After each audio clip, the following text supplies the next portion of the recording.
Silence is powerful. It shakes people, it exposes truth. And sometimes after you finally stop explaining, stop chasing, stop bleeding your energy into someone who wasn't listening, they reappear. Not with clarity, not with accountability, but with a message, a call. How you been? And right there, right in that moment, most people fail the test. Because this isn't about them coming back. This is about who you've become during the silence. Silence is misunderstood. People think silence means weakness, retreat, defeat. But real silence is discipline. It's strength under control. It's you choosing growth over noise, clarity over chaos, dignity over reaction. When you went silent, you didn't disappear. You didn't lose value. You didn't fall behind. You stepped forward. You stopped begging to be understood by someone committed to misunderstanding you. You stopped negotiating your worth. And that silence, it changed the balance. Silence is often mistaken for disappearance, as if stepping back means you've lost ground or surrendered your position. But real silence is not retreat. It is repositioning. When you chose silence, you didn't vanish from relevance. You stepped into alignment. You stopped reacting to every trigger. Stopped explaining yourself to someone who had already decided how they wanted to see you. Silence wasn't passive. It was intentional. It was you deciding that your energy was too valuable to be spent on conversations that went nowhere and connections that demanded everything, while offering nothing solid in return. Silence is growth because it forces you inward. When the noise fades, the distractions fall away, and there's nowhere left to hide. You begin to hear your own thoughts clearly, not the ones planted by manipulation, guilt, or pressure, but the ones rooted in truth. You start asking yourself real questions. Why did I accept that behavior? Why did I overextend? Why did I stay silent when I should have spoken and speak when I should have walked away? Growth begins the moment you stop performing for others and start being honest with yourself, and silence creates the space where that honesty can live. In silence, you rebuild your standards. You realize how much you used to tolerate just to keep someone close. You recognize the patterns you once normalized: inconsistency, half effort, emotional distance dressed up as mystery. Growth teaches you that peace is not boring and stability is not weakness. Silence sharpens your discernment. You begin to notice how calm feels unfamiliar at first, even uncomfortable, because chaos had trained you to believe that love must be loud, confusing, or painful to be real. Silence corrects that lie. Silence is also where emotional discipline is forged. Anyone can react. Anyone can send the message, make the call, reopen the door. But it takes strength to pause, to sit with the urge, to feel the loneliness without running back to familiarity. Growth is learning that discomfort is not danger. Silence teaches patience, not the kind that waits endlessly, but the kind that trusts timing, self-respect, and internal stability more than instant relief. In that stillness, you stop chasing closure from people who were never capable of giving it. As silence stretches on, something shifts in how you carry yourself. You move differently. You speak less but mean more. You no longer feel the need to prove, convince, or defend your choices. Growth refines your identity. You stop needing validation from the same place that once drained you. And without announcing it, without making a spectacle, you become harder to access. Not because you are closed, but because you are selective. Silence didn't make you cold, it made you clear. And here's the part most people don't understand: silence changes how others see you, because it changes how you see yourself. When you stop chasing, the power dynamic shifts. When you stop explaining, the mystery grows. When you stop reacting, people are forced to confront the absence of your energy. And that absence speaks louder than any argument ever could. Silence becomes a mirror. It reflects back to others what they lost access to, and it reflects back to you just how much you grew while they stayed the same. There's a simple truth most people fail to grasp. Absence creates clarity. When you stop responding, stop bending over backward to accommodate someone else's unpredictability, you create a vacuum. And in that vacuum, people start to notice what they took for granted. They start to realize that your presence was never ordinary. It was a gift, an energy, a stability that they may have ignored while it was freely available. When access is removed, the illusion of control they held over you begins to crumble. Suddenly, they're faced with a reality they didn't anticipate. They can't summon you at will anymore. And it's in that moment when the familiar becomes distant that people often come back. Returning after absence is rarely about remorse. It's not always about recognition of wrongdoing or a sincere effort to repair what was broken. More often, it's about convenience or curiosity, a test to see if the boundaries you established will hold. When people come back after you've stopped engaging, it's a reflection of their awareness that something has changed, that your energy, attention, and presence are no longer unlimited resources for them to consume. They may be tempted to reclaim what they lost, but it is your response that determines whether they can or cannot. Access is a powerful currency. While it might feel harsh, the truth is that people often only value what is scarce. When you make yourself unavailable, you reveal how important your consistency and your emotional investment really were. The absence of that availability forces a confrontation with reality. They must decide whether the relationship, the connection, or even just your presence is something they truly respect or merely something they exploited. In that sense, your silence isn't just a withdrawal. It's a litmus test for genuine interest versus casual curiosity. At the same time, the moment of return can be a double-edged sword. When someone reappears, the instinct may be to welcome them with open arms, to reconcile, to forgive quickly. But the power has shifted. You are no longer at their beck and call. Your return to conversation, your willingness to listen, and your openness to connection must be earned, not assumed. The removal of access doesn't just create desire in them. It also establishes standards for what behavior is acceptable going forward. Your absence teaches that attention must be respected, time must be valued, and effort must be mutual. It's also crucial to recognize that not all returns are healthy. Some people come back for validation, for ego boosts, or because they are bored. Access removed exposes true intentions. When someone reappears, observe carefully. Are they returning to genuinely reconcile, or are they returning to reclaim what they lost for selfish reasons?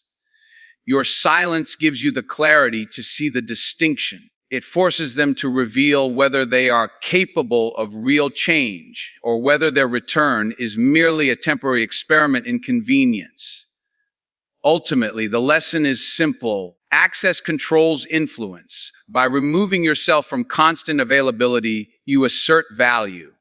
You set the terms of engagement. You no longer play a role in someone else's emotional economy without reciprocity. And when they return, it's not an automatic permission slip to resume the past. It's an invitation to a new dynamic, one in which your boundaries, your growth, and your peace dictate the terms. Understanding this is what separates those who maintain dignity from those who are pulled back into patterns that once drained them. When someone reappears after a period of silence, it's easy to romanticize the moment. We want to believe that their return signals love, regret, or a desire to rebuild what was lost. But the truth is far more complicated and far more honest. Not every return is a reunion. Some people come back not because they truly want you, but because they are curious.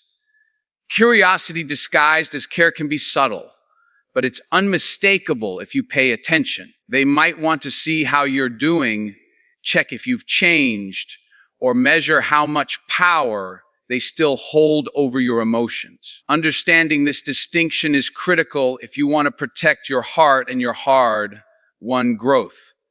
Curiosity-driven returns are often performative. Someone might reach out with small talk, vague compliments, or nostalgic references to shared memories. These gestures may feel warm and familiar, but they are often calculated to test boundaries rather than build connection. The intent is rarely to offer real commitment or accountability. Instead, it is a probing, an experiment to see whether you are still the same person who once allowed certain patterns to exist. Recognizing curiosity is key because it prevents you from misinterpreting actions as meaningful when they are actually empty. This is why the silence you maintained is so powerful. Your absence creates a mirror that reflects their true intentions. When someone comes back after months of you protecting your energy, you gain a clear view of whether their return is motivated by genuine desire or superficial interest. People who are only curious will often retreat when they realize your life no longer revolves around them. Those who are sincere will show consistency, accountability, and a willingness to meet you on equal footing.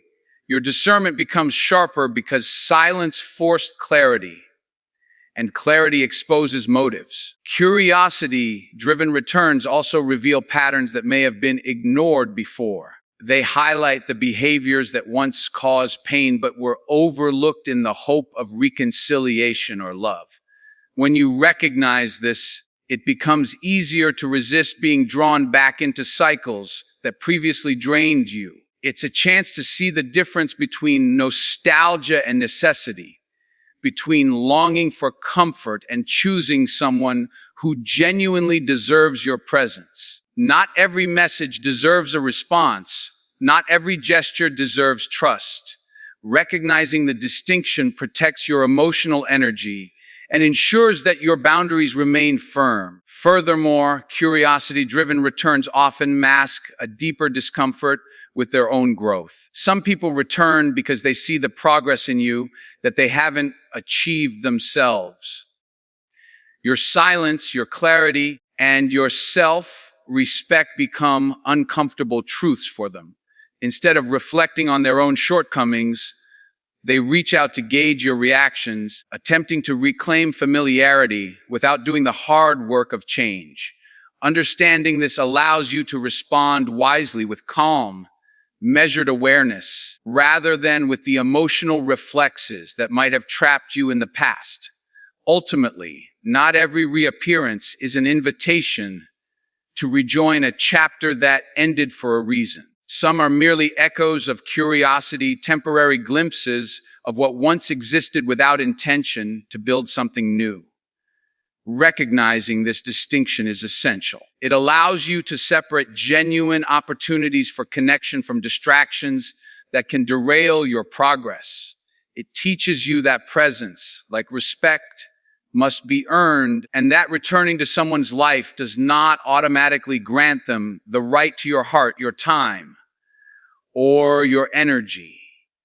Silence gave you the clarity to see that, and clarity is a weapon more powerful than any reunion could ever be. One of the hardest lessons in life is understanding that just because someone was part of your past doesn't mean they automatically belong in your present. Many people make the mistake of welcoming back those who reappear simply because of nostalgia, familiarity, or emotional comfort. But the truth is that the past is not a free pass.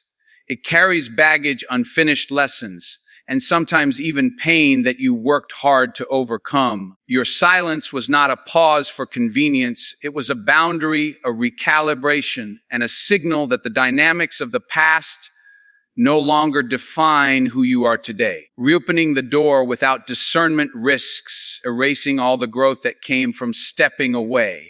Your present self deserves respect. When someone reappears, The question isn't why now, but rather what has changed. Without meaningful change, history repeats itself.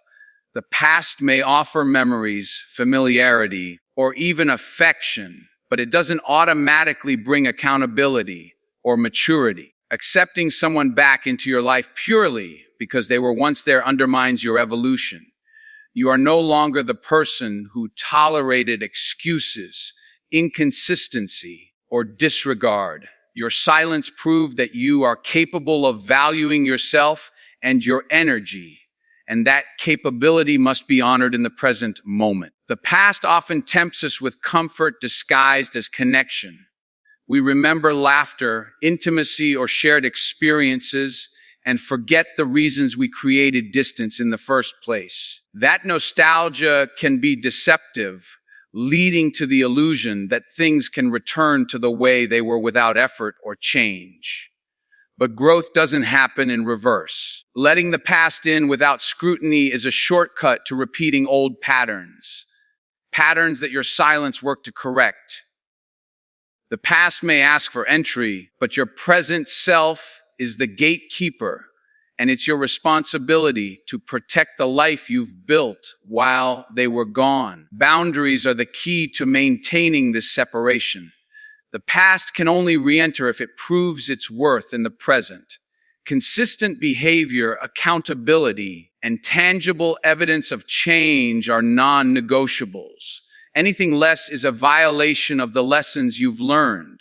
The moment someone assumes they can return and reclaim space without meeting these standards is the moment you exercise your power. Silence taught you to be patient, to wait for the proof rather than settle for promises. It reinforced that your energy is not a commodity, it's a treasure that only those who respect it deserve to access. Your past also doesn't deserve access because it can be manipulative.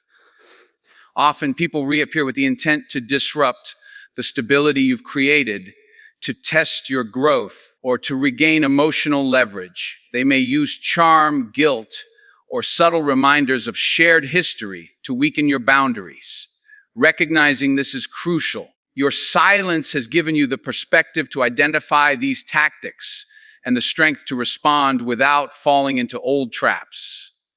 The past is tempting, but it should never be allowed to dictate your peace or compromise your clarity. Finally, rejecting automatic access to the past is not cruelty. It is wisdom. It is the acknowledgement that growth is sacred and must be protected. Your present self has value, and that value cannot be diluted by allowing someone to waltz back into your life without accountability. The past has lessons to teach, but the present demands respect. By insisting on boundaries and insisting on genuine change, you reinforce your self-worth and ensure that any return is meaningful, intentional, and aligned with the life you've worked hard to create. Silence taught you this, and now clarity empowers you to enforce it. When someone reappears after a period of silence, it's easy to get caught up in the moment, to let old emotions rush in, to feel flattered, or to rationalize their return as a second chance. But the most powerful tool in that moment is one simple, decisive question: what has changed? This question does not require justification, drama, or excuses. It cuts through all the noise, all the nostalgia, and all the superficial charm. It forces the person standing before you to confront the truth. Have they truly evolved, or are they attempting to reclaim something they never appreciated in the first place? It reveals intentions, priorities, and accountability in one clean stroke. No one can meaningfully answer this question without exposing their growth or lack thereof. The power of this question lies in its ability to create clarity immediately. It prevents you from getting lost in the illusion of reconciliation.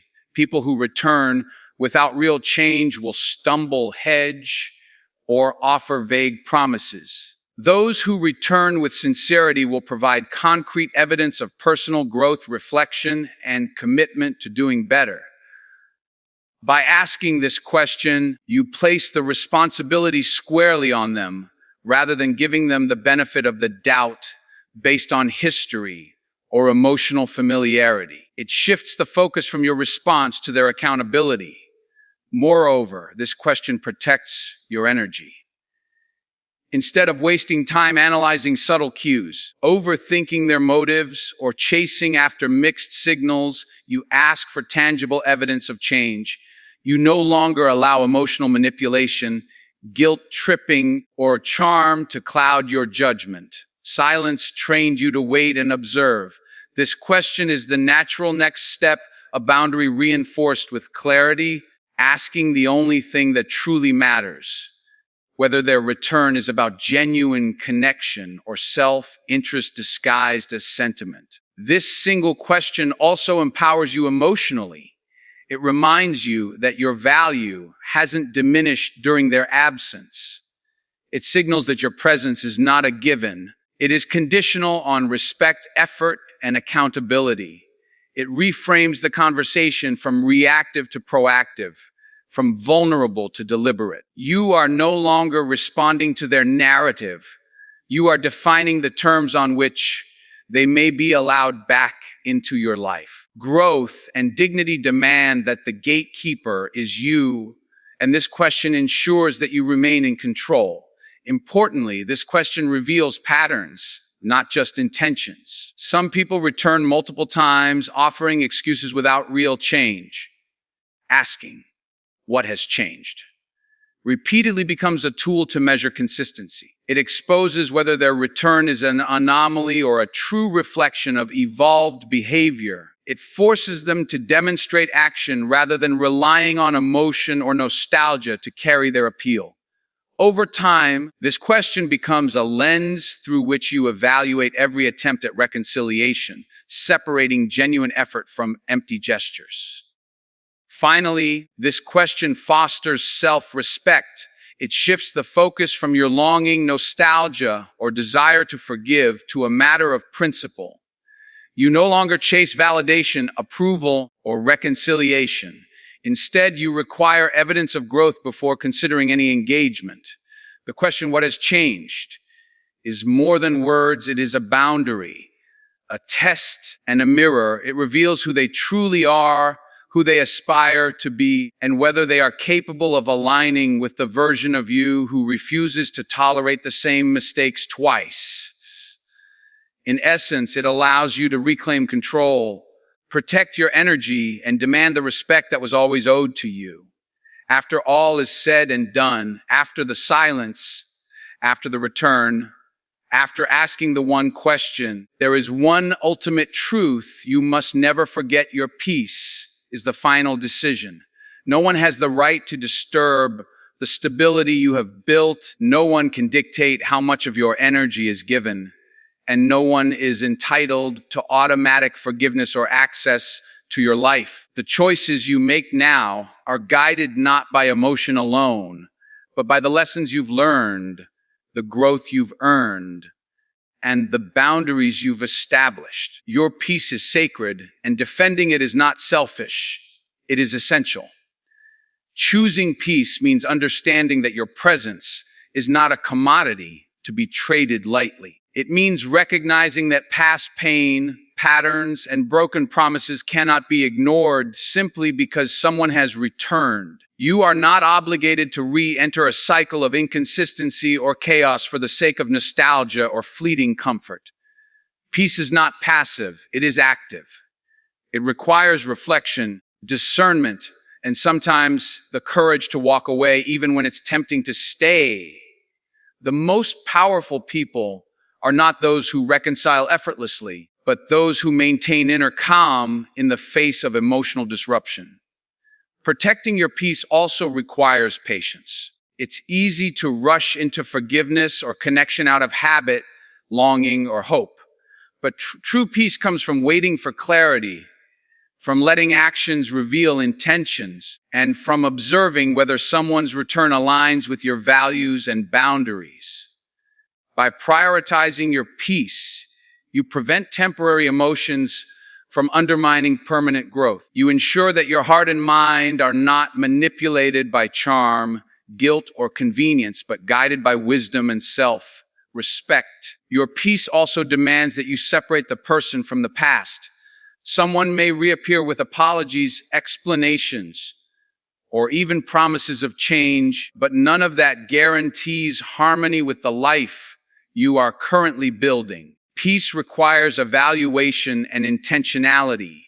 It is not achieved by automatically welcoming familiarity back into your space. It comes from understanding the difference between emotional comfort and genuine compatibility, between longing for the past and honoring the progress you have made. Ultimately, your peace is a reflection of the strength cultivated during your silence. It is the culmination of every lesson, every boundary, and every act of self-respect. It allows you to engage with the world on your terms, not anyone else's. It reminds you that the power to choose who remains in your life rests solely in your hands. No past relationship, no charm, no regret can override the clarity, dignity, and calm you have earned. And the most liberating aspect of this truth is that peace is unconditional. It does not require the return of someone else's good intentions, their growth, or their apologies. Your peace exists independently of them. By holding firm, you affirm that your life, your energy, and your emotional well-being are non-negotiable. It is a final, unshakable authority that protects the self you have cultivated, honors your growth, and ensures that any connection allowed into your present must meet the standards you now command. So when someone reappears after your silence, remember this: their return is not a right, it is a test of their growth, a test of their intentions, and above all, a test of your resolve. You have already proven your strength by stepping back, by protecting your energy, and by valuing your peace over fleeting comfort. Now, the ultimate power is in your hands, the power to choose. You may choose to welcome them with caution, demanding evidence of change. You may choose to keep your distance, honoring the lessons you've learned and the boundaries you've established. Or you may choose something entirely new, a path untethered from past patterns, guided solely by your clarity and self-respect. Whatever your decision, it must come from a place of empowerment, not emotion, from the person you've become, not the person you once were. Because the truth is simple: those who only value you when you were gone were never ready to value you while you stayed. And the life you've built during your silence deserves more than repetition of old mistakes. Your peace, your growth, and your dignity are yours to defend. So ask the question, observe the answer, and make your choice. Let your silence, your strength, and your clarity guide you. Because the one who returns after your absence will find either a door reopened or a gate firmly closed. And in that choice lies your ultimate freedom.